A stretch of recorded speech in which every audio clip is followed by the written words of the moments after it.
Hello AR-15 fans, my name is Ed Mack. I am the co-owner and founder of E3 Arms and Plumcrazy firearms. I've gotten a few calls because people found out that we have our new Gen 2 receiver out. And they asked me what is the difference between the Gen 2 and the Gen 1. So I figured I'd make a small video here to let you know what is what and what improvements we have made. We are basically the first in the market for the polymer receiver. How I can say that title is my mold maker is the inventor. My first mold maker was the inventor of the polymer receiver back in the 90s. When we met in 2008, he designed my Plumcrazy, and we went between 2008 into 2011 with the Plumcrazy Gen 1. End of 2011, we started a new company called E3 Arms, and we made a new mold, and we figured out that we would build upon the old Gen 1 and try to improve it, although it really didn't need much improvement.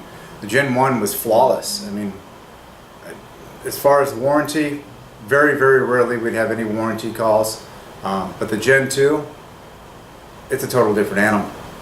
What we've done with the Gen 2 is we put a winter trigger guard on it.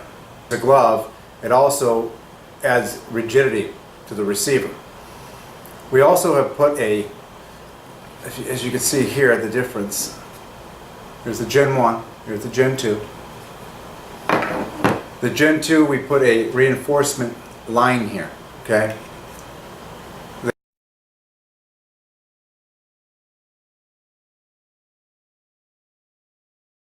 We call it the water line. So as you can see, it's much more thicker and robust than the Gen 1 here. And I'll show you some close-up pictures here shortly. On top of that, what we have done is we have, when we go ahead and drill the buffer retainer, what we have done is we have drilled it shallower, which it allows more compaction, more material. We have added I can show you in here, there's a little ridge in here. It's called a radius. This radius puts added strength in our receiver.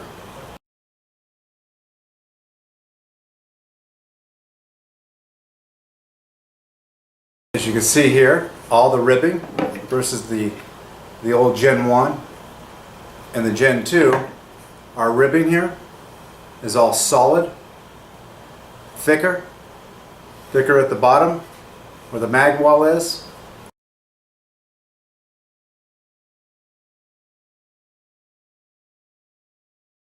Makes it much more stronger than the Gen 1. Also, if you notice, the front here. The Gen 1 here is all open, okay? The Gen 2 comes straight across, which adds more strength to the receiver.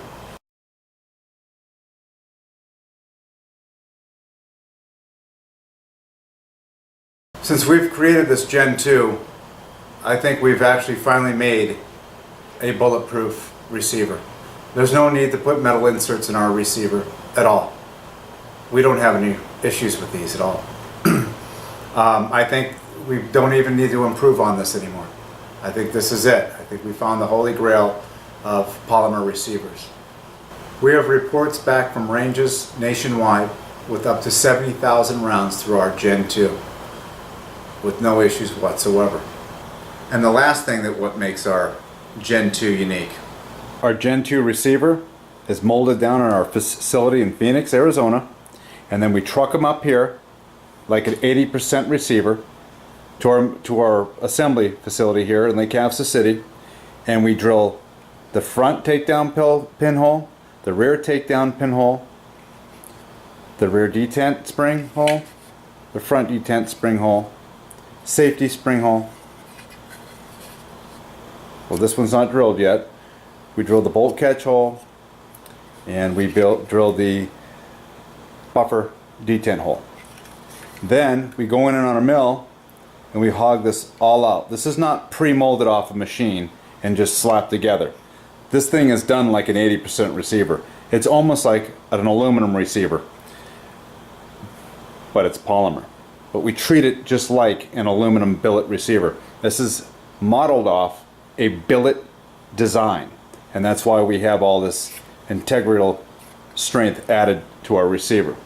So if you have any questions about our receiver, you can go ahead and reach us at info@e3arms.com. Again, info@e3arms.com. Thank you.